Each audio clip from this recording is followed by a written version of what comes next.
E começa agora mais um Gestão em Poder, com Luiz Fernando, nosso queridíssimo doutor. E agora vamos fazer uma autobiografia e um pouquinho como foi a palestra de hoje. Topa o desafio? Tamo junto. E é isso aí. Maravilhosamente, muito obrigado por ter vindo honrar o projeto, falar desse novo projeto que traz essa repercussão de 360 graus no nosso município rondoniense, trazendo várias pessoas de conectividade diferente para nosso CREA Rondônia, e não só para o CREA, para o Legislativo e futuramente para o Executivo rondoniense. Perfeito. Luiz Fernando, doutor, né? Doutor. Eu sempre digo que Luiz Fernando tá bom, né? E os nossos, quando a gente tem o nosso currículo que vem à frente, é mais para o ambiente acadêmico, né? Que as pessoas conhecem primeiro pelo currículo. Mas eu creio que a gente deve fazer conexões, né, com as pessoas, com o ambiente, com a realidade, porque também às vezes a academia ela tem essa armadilha, né, de desconectar o pesquisador, o professor e etc., o cátedra do ambiente da sociedade. E aí ele acaba falando para si mesmo, né, para o seu próprio ego, para as suas próprias vaidades e no fim das contas, para ninguém. Com certeza. E trazer esse conhecimento para pessoas que estão aí na vida, tanto, não só acadêmica, mas do legislativo, executivo, e nós também, população em geral, é o transformar, é o mudar, né? Sem sombra de dúvida. Nós vivemos agora, nessa período pós-pandemia, é o chamado novo normal. Antes a gente tinha alguns novos normais de algumas áreas, agora é uma questão do nosso planeta, do mundo na realidade que nós vivemos. Então, nesse novo normal, em tese, o que se dizia há 2 anos, 3 anos atrás, é que esse momento de muito desafiador, né, para toda a humanidade, que ele traria profundas reflexões e que nós sairíamos daquele ambiente mais virtuosos, né? O que não parece que está acontecendo, pelo contrário, né? Eu acho que esse momento da pandemia, ele revelou talvez os maiores anseios e as maiores aflições da humanidade, e elas estão sendo projetadas nas redes sociais, né, com perfis que eles cultuam valores que são anti-humanos, né, porque quando a gente fala de uma vida altamente independente, nós estamos sendo contrários à nossa ser-humanidade. A ser-humanidade do ser humano, né, ela precisa intrinsecamente do outro, né? A gente não se reproduz sozinho, a gente não se cuida na velhice sozinho, nem quando estamos enfermos. E essa nossa interdependência das pessoas, ela é o paradoxo hoje do que a gente vê na realidade, de uma sociedade que cada vez mais se alimenta, né? Alimenta do seu próprio ego. Poderia ser uma autossabotagem? Uma autossabotagem, perfeito, exatamente. E o duro disso tudo é que esse cenário acontece ao mesmo tempo que nós temos, em tese, né, o florescer do conhecimento humano, né? Depois que nós passamos ali pelo ensaio do humanismo, né? A gente saiu do ambiente lá anterior, onde a gente tinha essa ideia teocrática, né, de olhar para toda a realidade. E aí a gente fez um ensaio como humanidade no humanismo, e as convicções da autocapacidade humana produziram 2 guerras mundiais, e a gente percebeu que talvez não seja exatamente esse o caminho. E aí mesmo depois de todos esses avanços que nós tivemos, tanto na medicina, na filosofia, na história, no direito, né, infelizmente a gente chega agora e o que era para ser um processo realmente virtuoso parece que catalisou e a gente está evoluindo de novo. Eu tenho a minha esposa, né, ela trabalha na Polícia Civil, e ela comentando comigo que aqui em Porto Velho, né, nós temos 2 pessoas, 2, 3 meses atrás, um retrospecto, 2 pessoas morriam a cada 2 dias de suicídio. Suicídio. Exato. E coisas estranhas, por exemplo, antigamente quando a gente ouvia falar de suicídio, se imaginava o suicídio de pessoas que tinham sofrido traição, tinham perdido tudo numa empresa, coisas do gênero, né? E o índice hoje de suicídio são de pessoas endividadas por conta de jogos. Tigrinho e Bet, é o fim, né? E aí, para incentivar esse caos e essa epidemia do ponto de vista das nossas percepções e também dessa questão de nós termos ali, como eu diria, a nossa mente, né, cauterizada por conta desse diagnóstico que eu acabei de citar, esse número. A gente tem, por exemplo, um incentivo do governo federal para que as pessoas de baixa renda comprometam quase 70%, 80% da sua renda com bets, né, porque não se legaliza, enfim. Então, a gente tem um ambiente muito estranho. Hoje, você está à frente da Casa Civil, correto? Hoje eu sou diretor da Casa Civil, né, o secretário Elias Rezende é o nosso secretário da Casa Civil e da CEOSP. E lá na Casa Civil a gente tem assim, algumas demandas que são bem específicas. E a minha demanda na minha diretoria é justamente essa questão de trabalhar os dados, interpretar os dados. Verificação de dados. Verificação de dados, inteligência de dados, conexão com o que a gente consegue garimpar, né, do anseio da sociedade de uma forma mais real, porque é difícil a gente tirar o verniz político e conseguir acessar de fato o que as pessoas estão precisando, qual é a realidade delas no dia a dia. Aí você usa todos os filtros de teólogo, correto? Teólogo? Exatamente, eu tenho formação superior em teologia, em filosofia, gestão de projetos, ciência da religião. E para quem de casa que vai nos ouvir, todos os vereadores, e não só vereadores, pessoas civis também, eu acabei de ouvir que o senhor é pastor, correto? Sou pastor, é chamado reverendo, né? Que é o pastor depois de alguns anos, mais de uma década. Legal. Aí ele tem algumas situações e ele é ordenado ministro da Igreja Metodista Wesleyana e eu sou ministro da igreja. Meus parabéns. Professor de educação cristã da nossa região, Estados do Norte e América Latina. E podemos falar um pouquinho sobre religião? Porque claro, eu acho que cultura é o que transforma. Educação e cultura é o que transforma uma nação. Sem sombra de dúvida. Emily Durkheim, né, a ideia de instrumentos de controle social também, o Foucault fez uma releitura. Essa ideia é que a religião faz parte, e eu acho que fundamentalmente disso tudo. E assim, falando sobre essa parte de cultura, desenvolvimento e trazendo a política pública para dentro disso, eu quero deixar muito bem claro que a gente vai falar sobre isso de uma coisa que transformou praticamente o Brasil todo, que é o antitabagismo, que começaram foram dentro das igrejas. As igrejas, as primeiras pessoas ali, as primeiras comunidades a falar não ao tabagismo dentro de áreas fechadas foram as igrejas, né? As igrejas ali que a gente fala das igrejas cristãs, igrejas evangélicas. E com isso, o Estado viu essa necessidade e começou a aderir. Sim. E foi algo maravilhoso, extraordinário. Com certeza. Assim que mudou vidas. Mudou vidas. Assim como a gente teve na história, a história moderna, né, ela tem alguns ensaios disso também. Quando a gente vê a Ética Protestante, Espírito do Capitalismo, de Max Weber, ele fala sobre essa ideia de uma ética cristã na Europa, especialmente na Inglaterra, onde quando você tinha eu não diria um endurecimento, mas uma abordagem um pouco mais crítica a alguns hábitos nocivos, né, especialmente o álcool naquela época, você via uma melhor performance dentro das próprias fábricas. A gente estava em plena Revolução Industrial.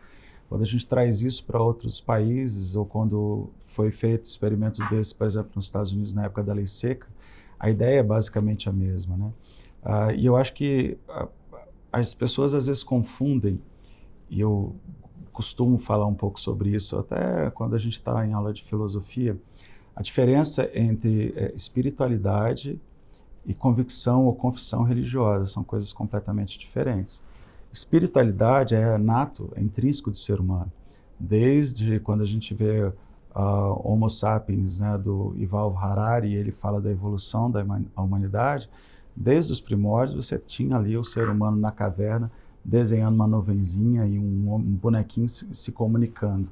Ou seja, essa busca pelo transcendente, ele é nato do ser humano, isso é inerente. Agora, como eu vou traduzir as minhas experiências da minha espiritualidade, categorizar isso, colocar isso dentro de uma sistemática na teologia, no estudo da teologia, não só a teologia cristã confessional, né, mas no estudo teológico a gente usa a expressão teologia sistemática.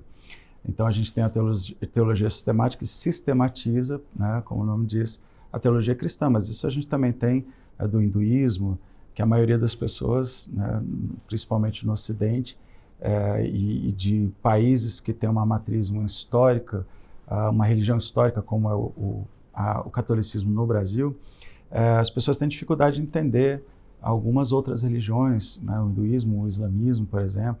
Eu fico triste quando eu vejo pessoas falando, por exemplo, com discriminação para o islamismo, como se todos lá fossem homens-bombas, né? E, na verdade, quem já leu o Corão sabe que não tem nada a ver com isso. É uma religião que, inclusive, Islã significa uma promoção da paz. Da paz. Né?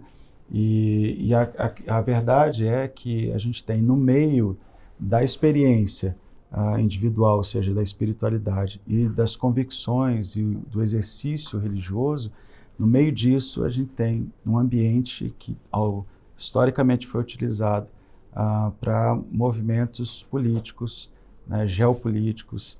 A gente tem hoje guerras a nível mundiais que elas muitas vezes são travadas com uma justificativa religiosa, como a invasão dos Estados Unidos há tempo no Afeganistão, enfim, outras invasões. E a justificativa muitas vezes era por uma questão religiosa. E a gente sabe que eram motivações econômicas, geopolíticas, estratégicas e por aí vai. Isso mesmo. E trazendo isso para a nossa versão aqui no nosso estado de Rondônia, é importante falar que nós somos mistos. Sim. De cultura plurais, mística, né? Muito plurais. Plurais de cultura, origem. E de onde o Dr. Luiz Fernando veio? Qual é a origem do Dr. Luiz Fernando? Eu sou de Santa Catarina, de Lages, né, a cidade na Serra. A gente brinca que a Serra Gaúcha, ela começa em Anita Garibaldi, que é do lado de Lages, e vai até Vacaria, que é no Rio Grande do Sul. Então a Serra Gaúcha pega os dois estados. E eu sou lá do meio dessa serra, fica a cidade de Lages, é uma cidade que tem 250 anos. É um lugar que eu tenho muito carinho, já tive a oportunidade de morar já adulto lá. Mas aqui em Rondônia é onde eu me criei, onde eu vivi a maior parte da vida, entre indas e vindas, como eu brinco, né? Ter morado também em Manaus, no interior de São Paulo, Minas, Santa Catarina, enfim. E eu sou uma pessoa que veio para cá porque a minha mãe tinha uma necessidade, né, uma missão de resgatar, e a palavra parece forte, mas é de resgatar a minha irmã, né, que tinha sido tirada do convívio familiar pelo pai dela, que era alguém muito poderosa na época, enfim. E aí ela veio para cá para esse resgate, me trouxe junto, né, e aí isso era o verão de 86, né, e desde então eu estive aqui, como eu disse, com algumas indas e vindas. Sou casado com a Patrícia, né, que é policial civil. Um abraço para mim, minha xará. Que inclusive está em operação hoje. E sou pai da Isabela, né, 13 anos, que está jogando, inclusive, o Joé. Hoje eu estou sozinho lá em casa, que está jogando o Joé lá em Cacoal. E tenho muito orgulho dessa família. Para mim, todas essas coisas, quando falo, tem um pessoal de um podcast que a gente faz juntos, né, chamado Triunfantes, eles me chamam de mestre, né, e o outro chama... Eu sei que é uma forma carinhosa, mas eu sempre digo que o que mais me identifica é a minha relação com a minha esposa e com a minha filha. Isso é que deve nos dar a proximidade da nossa autoimagem. O resto, todas as outras coisas, elas são menores do que isso, né? Com certeza. A proporcionalidade é dada àquilo que a gente realmente faz efeito na vida da gente. O questão de mudança. Exato. A Bíblia, ela diz, né, sabiamente, que onde tiver o seu tesouro, aí estará o seu coração. Então a ideia às vezes, o que a gente está focando, valorizando. Quando a gente fala de desenvolvimento pessoal, por exemplo, em palestra, eu sempre digo que as pessoas costumam dizer que tem determinados valores, por exemplo, família. E aí uma pergunta bem inteligente da gente fazer é quanto tempo a gente gasta com a nossa família. E aí às vezes a gente percebe qual é o pilar, né? Objetivamente que ela não é um valor que a gente tem. Talvez é uma ideia de construção desse valor, mas não é de fato o que a pessoa está vivendo. Ou seria como algo que a gente deseja ter? Algo, tipo assim, mensurável, como se fosse, sabe aquela lupa que a gente tem, assim, de escudo, quando a gente era criança, que tem aqueles balãozinhos, assim, de pesquisa? Talvez a família hoje, se a gente não cuidar, não cultivar todos os dias, tem aquele valor de imaginação. É algo que eu gostaria, mas tá tudo bem. Quase como, porque é claro que quando eu estou falando de valor, a gente tem que, se a gente for se destrinchar, a gente teria que ter a abordagem, né? Eu estou falando de uma abordagem aristotélica. Se a gente for para uma abordagem socrática, aí a gente está falando exatamente da expectativa, né? Do mundo das ideias, etc., que é um pouco mais complexo, mas eu gosto, por exemplo, de forma mais contemporânea, se é que a gente pode dizer assim, a ideia kantiana, né? De Kant, quando ele fala sobre esse imperativo categórico que é eu fazer, eu ter o exercício da minha ética como moral, independente das circunstâncias que eu esteja vivendo. E isso só é possível, aí a minha leitura, né? Isso só é possível quando eu valorizo as coisas que são fundamentais. E aí, às vezes, o grande trabalho é a gente ressignificar a essencialidade das coisas que são fundamentais para nós. Com certeza, ainda mais nesse mundo pós-pandêmico, quando a gente viu que a saúde mental, a necessidade de uma boa organização estrutural e ter uma boa qualidade de vida interna é o que mudou e desafiou o mundo todo. Sem dúvida, sem dúvida. Né? Fez olhar para dentro, o que eu preciso cuidar dentro de mim para poder realmente fazer isso acontecer. Sem dúvida. A gente vê o processo que todos nós passamos, envolvem muitas pessoas relatando e dando testemunho que passaram 10, 20 anos sofrendo muito, trabalhando de manhã, de tarde, de noite, uns falam que engordaram, outros que emagreceram, etc. Gastaram a sua saúde. Começaram a ter vida de saúde comprometida. É igual eu, por exemplo, eu resolvi ali naquele momento de 2019 para 2020, que deu pan da pandemia, eu perdi carreira, perdi estrutura, mas eu resolvi sair de um relacionamento tóxico, que eu acabei indo, né, para UTI e tudo mais, e recomeçar nesse estado tão vindouro que é Rondônia. Sim, sem dúvida. Às vezes existem algumas situações na nossa vida que chegam no nosso... Na administração tem uma coisa chamada break-even point, é o ponto de quebra, né? Até a partir dali você começa a ter lucro, digamos assim, quando se faz o cálculo na administração. Mas é legal a gente fazer uma comparação com o nosso ponto de quebra também emocional. Então há um processo que a gente precisa fazer até que haja uma estabilidade emocional.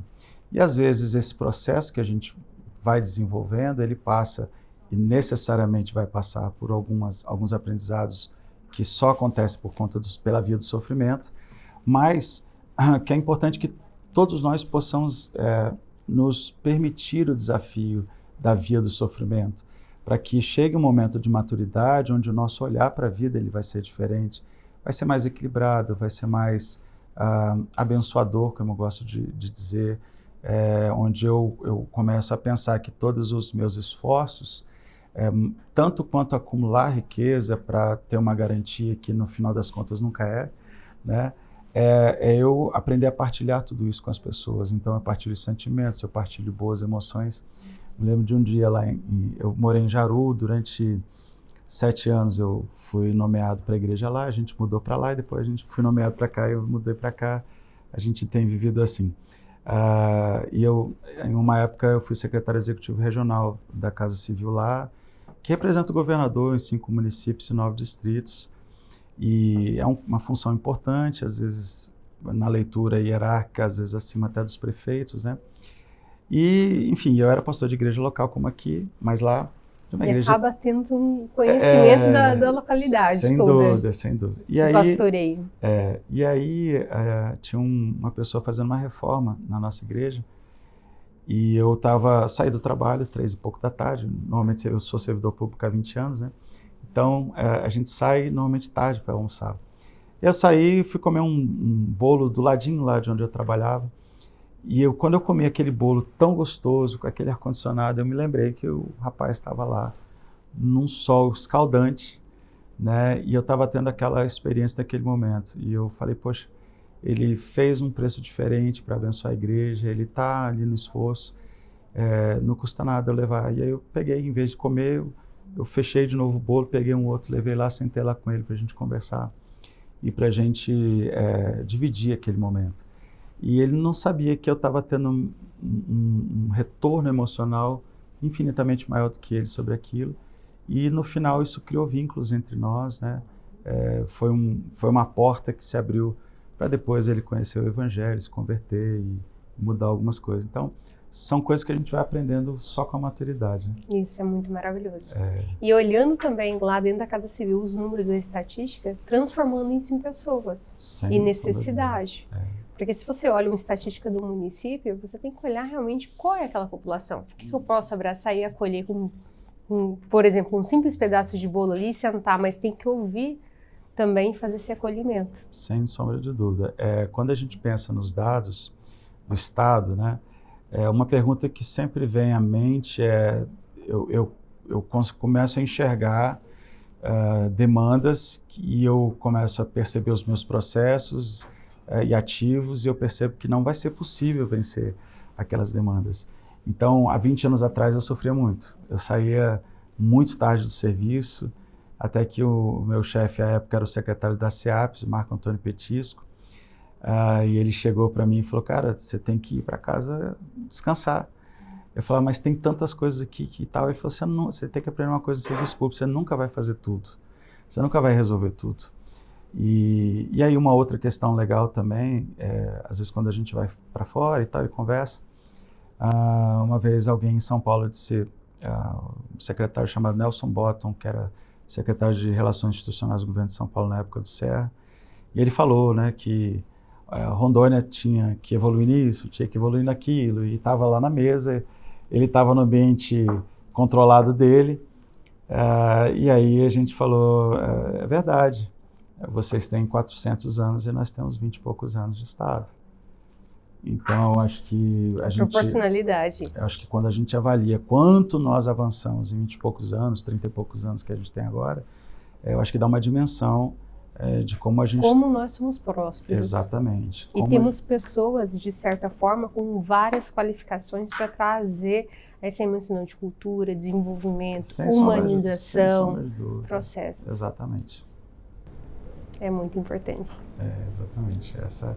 É isso que a gente tem visto, né? E, então, toda vez que a gente olha alguns servidores, né, nesse processo de frustração, é bom a gente sempre lembrar eles, né? Seja servidor do Estado, seja em alguns municípios, né? Porque todos os municípios são jovens, alguns que foram criados em 95, alguma coisa assim, os últimos.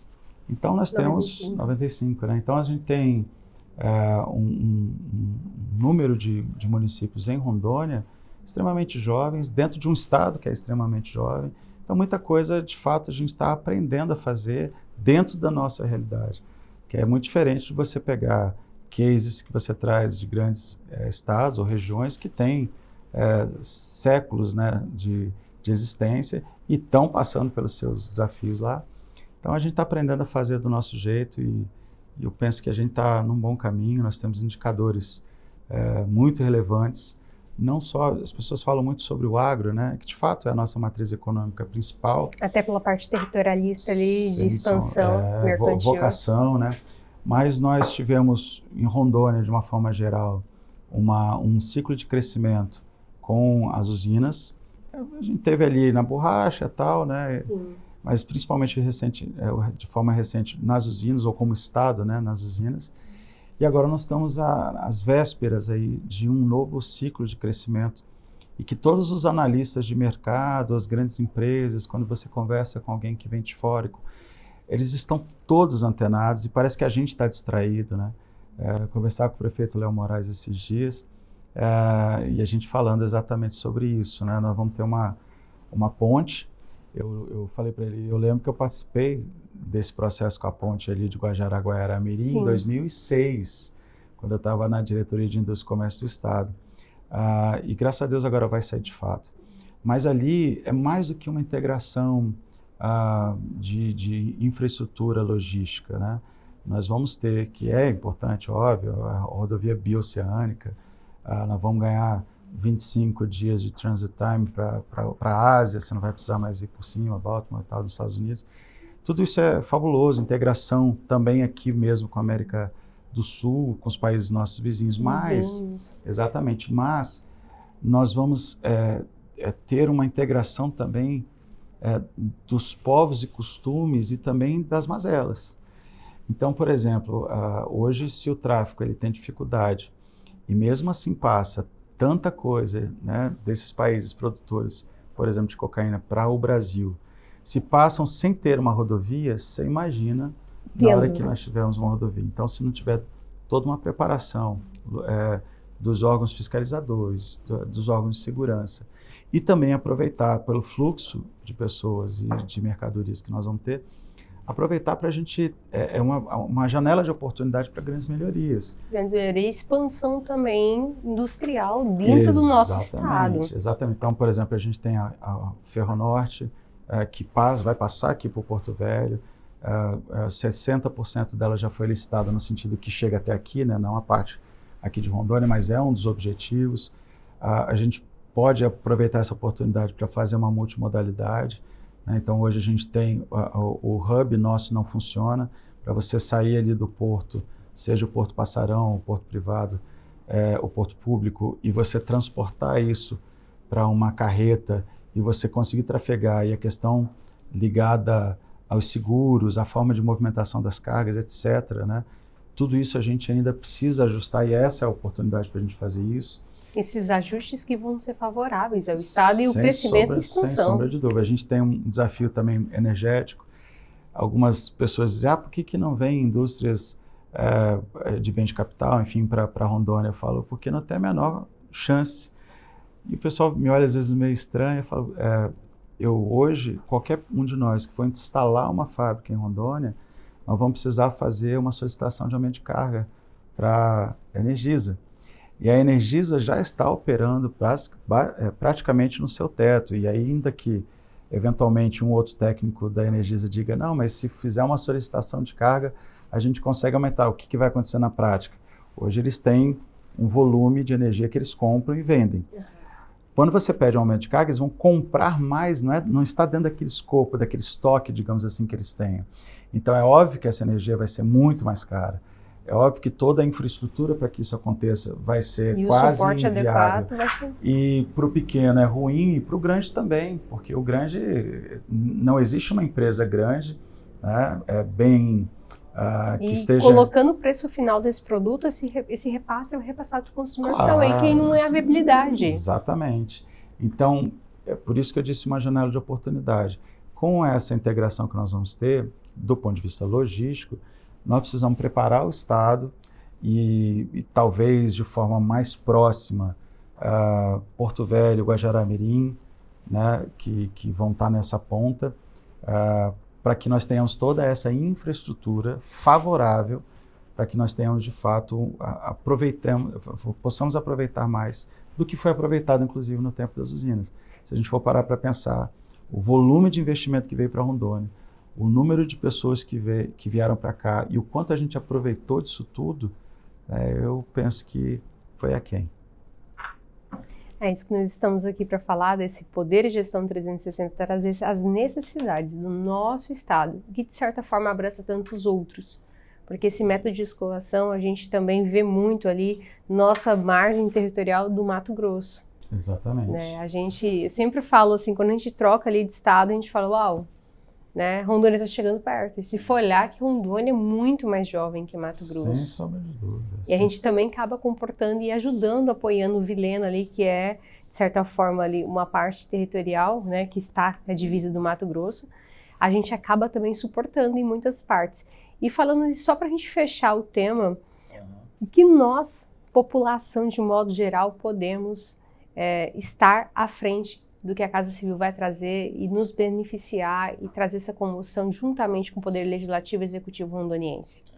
Bom, primeiro que a Casa Civil tem trabalhado muito nesses últimos meses para que nós possamos fazer um ajuste sobre a expectativa que nós tínhamos como governo e como sociedade de algumas entregas e de algumas melhorias sociais, trazendo para a realidade aquilo que é possível.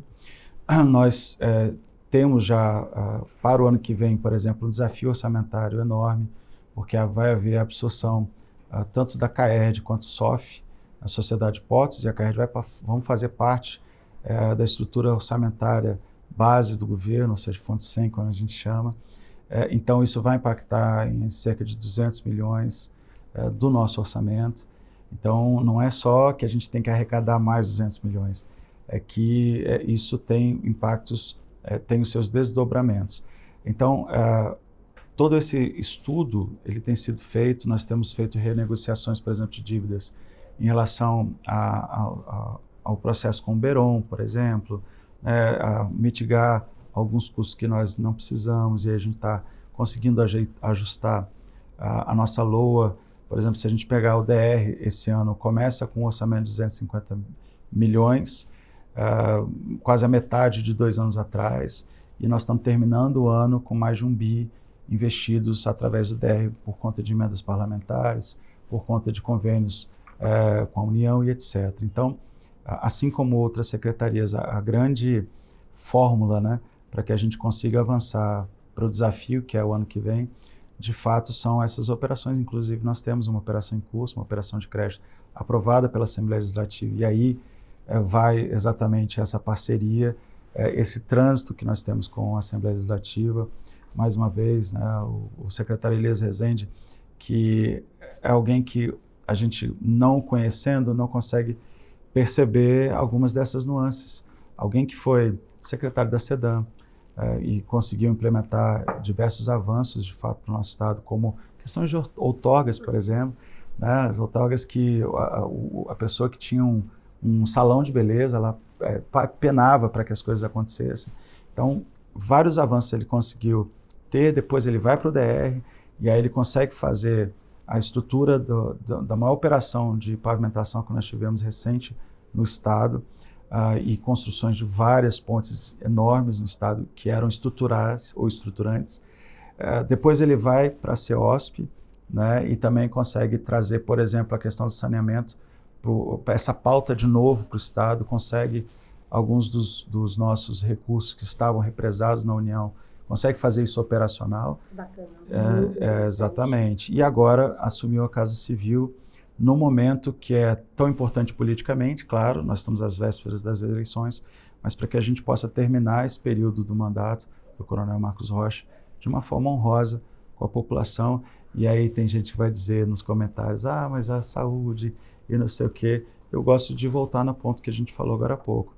Por mais que se faça, os desafios eles não vão deixar de acontecer.